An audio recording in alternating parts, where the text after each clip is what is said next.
Hello and welcome to another update video about BNB. Yeah, with BNB, I rather think that we still have this fifth wave to do, and we're currently coming down here in a fourth wave, basically like Bitcoin. It would be pretty much aligned with the Bitcoin count then, because and I did mention that I think in the last videos that should BNB come down from here without making one more high, we technically only have 3 waves complete to the upside here in an A, B, C structure within an overshooting B wave, something that often happens in a fourth wave, which makes it very difficult to trade and to detect. But because we saw that, and we really saw only, you can see that here very clearly, just 3 waves here to the upside.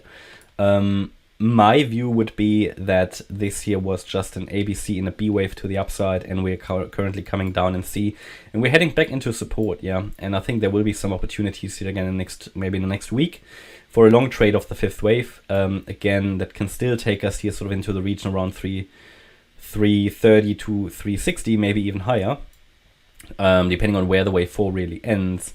But with an overshooting B wave, you need to be ready that we might just be doing a running flat, so that the C wave ends above the A wave. We see that here and there at the moment. It's a very sort of bullish pattern. You can't really call a correction bullish, but they typically occur in a wave 4. They are frustrating. If you look at the subdivisions here, if I look at this and say, okay, in the C wave, we've got here currently a wave 1 down, a wave 2 up, a wave 3 down, a wave 4, and there's one more low to come, okay? So we see that currently across the board, and I think after that one low, we need to be watching if we see a reversal. It's a bit too early to say that now, but when you have one corrective pattern reasonably complete, A, B, C, you need to be watching for an initial 5-wave move up, maybe on a smaller time frame, and then 3 waves down, and then, either here or here. These might become entry points to trade that fifth wave to the upside. So that's sort of where we are at the moment. If I'm looking at the support area here, it is still the relevant support area we've been talking about for many, many weeks. So this was never really revised, and there's no need for it. So it remains relevant. 296 is the first key support here, where I think, the wave 5 could come down to, maybe we already bounce off this.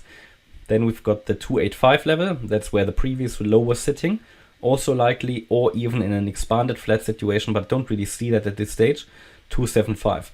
So if we come down to 275, then it would indicate that, we can turn around there, but breaking below 275 will make this pattern with a wave 4 very, very unlikely. But also here, maybe one more low, I think that would be great. Then we get clear 5 waves down, and with that information, you know more than most people who are watching the crypto market, I would say. And also here you can see the wave 3 is certainly longer, way longer than wave 1, which indicates that there's a probability that wave 1 and wave 5 will have the similar length, which means that if I just was to measure that just now from the latest high, and we might still push a bit higher, but from the latest high, it would take us down to 295, the 1-to-1 ratio. So there is some confluence around 295, 296, which I would not want to miss.